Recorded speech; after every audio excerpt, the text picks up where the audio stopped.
Assalamualaikum, ketemu lagi di Syaukat Khan Channel dan video baru. Dan di kali video ini kita akan reaksi video yang sangat menarik. Videonya berjudul Taliban Isyarat Pasukan Al-Mahdi, Ustaz Rahmat Baiquni. Apa Taliban isyarat pasukan Al-Mahdi atau tidak? Kalau kita melihat hadis, di hadis bilang kalau akan ada pasukan Al-Mahdi dari negara Khurasan yang akan bantu Nabi Isa yang akan bunuh Dajjal.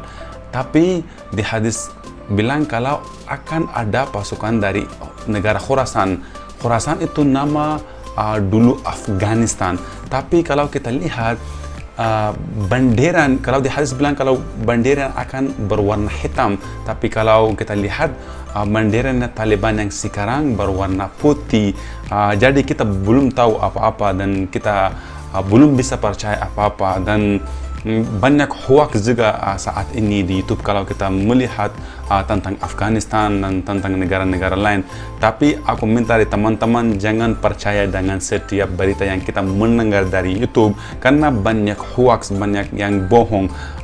Tapi kalau ini dari Ustaz Rahmat Baiquni pasti akan benar karena dia tahu semua tentang Islam. Tapi dari hadis kan saya bilang kalau bendera akan warna hitam, tapi Taliban bendera yang Taliban yang sekarang itu berwarna putih. Tapi kita akan ke video saja dan kita akan lihat ada apa saja di video, nanti kita akan bahas. Dan kalau teman-teman baru ke channel ini, tolong jangan lupa subscribe channel ini dan like video ini. Mari kita ke video. Rasulullah SAW pernah menyebutkan begini, yakhruju min Khurasan nama dulu Afghanistan.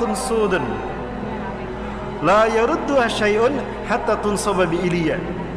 Akan muncul dari bumi Khurasan pasukan pembawa panji hitam. Tidak ada satupun kekuatan di muka bumi yang bisa mengalahkannya. Sampai mereka akan mengibarkan panji hitam itu di bumi Iliya, Al-Quds, Al-Aqsa. Sumpah merinding. Khurasan itu adalah perbatasan antara Afghanistan dengan Iran, dan itu menunjukkan kepada Afghanistan. Kami sepakat jika pasukan para pembawa panji hitam itu adalah Taliban, Pak.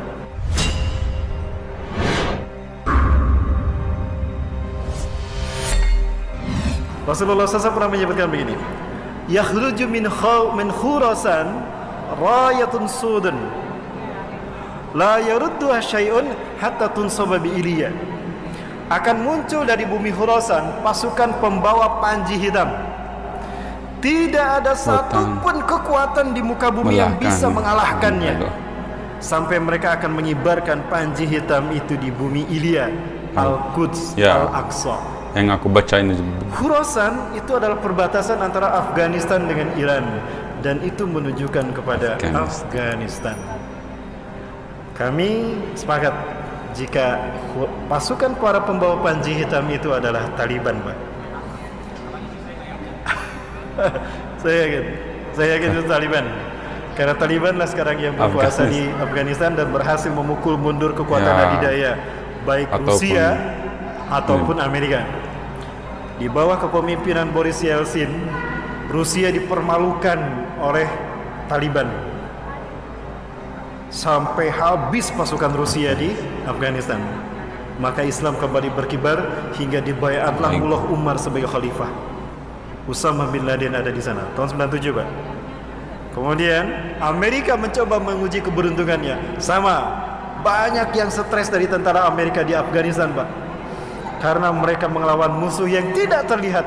Banyak pasukan berjubah putih yang muncul begitu saja dari langit. Mereka tidak tahu siapa. Sementara pasukan mujahidin tidak menyaksikannya, tapi pasukan Amerika menyaksikannya. Dan banyak bom-bom yang meledak, tapi tidak diledakkan oleh kaum muslimin. Ketika perang dihentikan karena azan, tapi terdengar suara ledakan di mana-mana. Ternyata malaikat ikut berperang. Itulah Taliban. Kenapa disebut Taliban? Taliban itu artinya santri, Pak. Dan kenapa mereka dipercaya? Karena mereka menciptakan keamanan di wilayah Afghanistan pasca rejim Hamid Karzai tumbang. Hari ini Taliban menguasai Afghanistan dan menyatakan bukan lagi Afghanistan, tapi International Islamic Emirat. Ini namanya yang baru sekarang Afghanistan. IIA. Benar. Ya, itu nama Afghanistan hari ini. Saya yakin Taliban itulah pasukan Panjaitan. Nah, itu pasukan yang pertama dari 3 pasukan yang akan memimpin pembebasan dunia. Pasukan yang kedua adalah Ahlus Syam. Syam adalah Palestina dan Suriah. Nanti kita bahas pada Maghrib. Dan pasukan yang ketiga adalah Taifah Mansurah. Apa itu Taifah? Qit'atun minal muslimin, sekelompok kecil dari umat Islam. Mansurah, ditolong Allah, karena mereka lahir dari negara yang dizolimi oleh penguasanya dan mereka hanya kecil saja. Bisa jadi itu Indonesia. Dan saya tidak mengatakan merah putih yang disebutkan Rasulullah Indonesia. Rasulullah memang tidak pernah menyebutkan Indonesia, tapi demi Allah Rasulullah dalam Sahih Muslim menyebutkan merah dan putih. Ini aku tahu. Saya tanyakan kepada ulama-ulama Palestina langsung di Masjidil Aqsa, Pak. Nanti kan jawabannya. Dan kita lihat Agustusan di Palestina, di Gaza, mereka mengibarkan bendera kita dan mereka mengumandangkan lagu Indonesia Raya. Di saat mengibarkan bendera merah putih, bendera mereka belum mereka kibarkan. Kenapa mereka tidak mengibarkan bendera mereka lebih dahulu? Mereka mengatakan, bendera kami masih dijajah, rakyat negara kami masih dijajah. Maka kami kibarkan dulu bendera kalian sebagai isyarat jika kalian merdeka memimpin dunia. Di saat itulah Palestina merdeka untuk selamanya. Allahu Akbar. Ya, kebangkitan Turki ini akan menjadi pembuka bagi pembebasan wilayah-wilayah yang ada di seluruh dunia, terutama Jazirah Arab. Ketika Imam Mahdi dibaiat, Bapak Ibu ingat Imam Mahdi akan dibaiat ketika ibadah haji hanya sedikit dilaksanakan. Aneh sekali, padahal di saat Imam Mahdi muncul, kalau di akhir zaman berarti umat Islam mayoritas. Tapi kenapa hanya sedikit mereka yang beribadah haji dan umrah? Nah, bisa jadi karena pandemi. Sedikit kan yang beribadah haji. Sumpah, semua benar sekali yang merending. Seorang raja lalu diikuti oleh pertarungan 3 putra mahkotanya berebut kekuasaan. Baik, saya sebutkan beberapa 2 hadisnya. Yang pertama, yaqtatilus salasatun 'inda kanzikum, akan berperang 3 orang laki-laki di sisi Ka'bah kalian. Kulum ibnu khalifatin, 3-tiganya putra mahkota, anak raja. Tsumma la yasri ila wahidin minhum, tetapi salah satu dari mereka tidak berhasil menjadi raja. Karena yang menjadi raja adalah Imam Mahdi. Kalau kita mendengar raja Arab meninggal, lalu terjadi perang antara 3 anaknya, saya tidak tahu. Perkiraan saya apakah antara Muhammad bin Salman, Muhammad bin Nayef dan Khalid bin Farhan, atau antara Muhammad bin Salman, Muhammad bin Nayef dan Al-Walid bin Talal. 3 orang ini adalah putra mahkota. Dan Raja Salman sudah diberitakan sakit-sakitan, ada isu meninggal dunia. Apakah ini isyarat Imam Mahdi akan segera dibaiat di musim haji? Wallahu a'lam. Yang saya tahu beliau dibaiat pasca ibadah haji. Dan hanya sedikit yang berbaiat. Dan ketika beliau berbaiat, apa yang akan terjadi? Rasulullah menyatakan, perang akan terjadi karena akan ada pasukan yang memerangi Imam Mahdi. Di satu kali Imam Mahdi menyelamatkan diri. Dan perang pertama bukan melawan Cina, bukan melawan Amerika, bukan melawan Israel, tapi perang melawan Jazirah Arab. Innakum satagzuna jaziratal Arab wa yaftahuha Allah. Sungguh kalian akan memerangi Jazirah Arab dan Allah akan memenangkannya untuk kalian. Summa tagzunal faras wa yaftahuha Allah. Lalu kalian akan memerangi Persia dan Allah akan memenangkannya untuk kalian. Summa tagzunar Rum wa yaftahu Allah. Lalu kalian akan memerangi Rum, Eropa, dan Allah akan memenangkannya untuk kalian. Summa tagzunad Dajjal wa yaftahu Allah. Lalu kalian akan memerangi Dajjal dan Allah akan memenangkannya untuk kalian.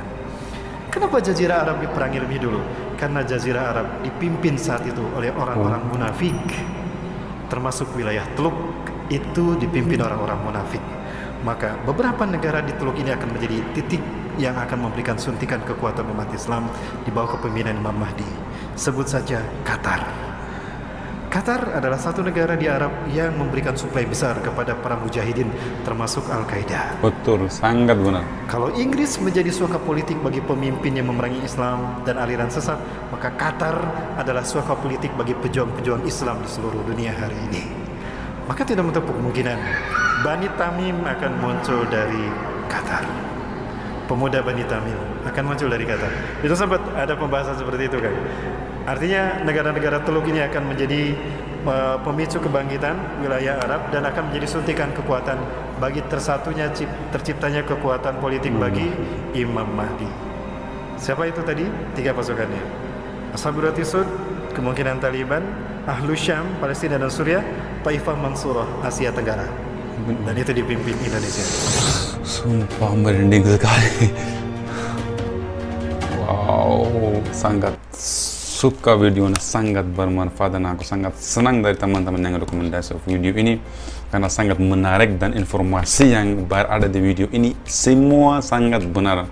Semua kata-kata benar banget karena aku sendiri yang baca dan kalau teman-teman masih belum bisa percaya, kalian bisa search di Google tentang Al-Mahdi, pasukan Al-Mahdi, dan di setiap artikel ataupun di setiap kalian membaca pasti akan membaca kalau Al-Mahdi akan ada dari Khurasan, dan nama Khurasan itu nama Afghanistan dulu yang sangat dulu, mungkin 500 tahun lalu ataupun 1000 tahun lalu.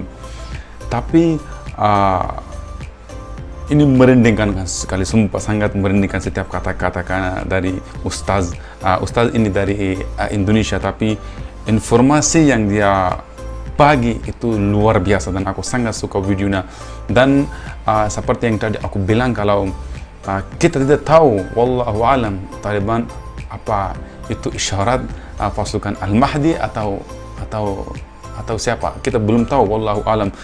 Kita hanya bisa bilang wallahu alam, dan kalau kita mendengar apa-apa seperti ini kita tidak boleh langsung percaya oh ya ini benar sekali, ya ini akan terjadi. Kita tidak tahu, hanya Tuhan yang saja yang tahu, dan kita hanya bisa bilang wallahu alam. Tapi yang saya bilang, kalau benderanya akan berwarna hitam tapi benderanya Taliban itu berwarna putih, dan yang tadi bilang kalau perang akan mulai dari negara-negara Arab. Dan kenapa bisa mulai dari negara Arab? Karena akan ada orang-orang munafik di negara-negara itu. Dan seperti yang tadi bilang ustadznya, kalau bisa termasuk Palestina, mungkin akan ada dari Indonesia, kita belum tahu Al-Mahdi. Dan aku sangat suka videonya, sangat bermanfaat, dan aku tahu banyak informasi. Mungkin teman-teman juga belum tahu informasi ini, dan teman-teman mungkin juga baru tahu tentang hal-hal yang ini. Dan seperti yang tadi yang membuat aku semakin merinding itu ketika dia bilang kalau akan ada sedikit yang akan pergi untuk haji, dan ini sudah terjadi karena pandemi. Sekarang sedikit orang yang pergi untuk haji dibandingkan yang sebelum pandemi. Sumpah aku sangat suka videonya, dan aku sangat berterima kasih dari teman-teman yang rekomendasi aku video yang ini yang sangat luar biasa. Dan kalau teman-teman baru ke channel ini, tolong jangan lupa subscribe channel ini, like video ini. Kita akan bertemu di video selanjutnya. Sampai jumpa.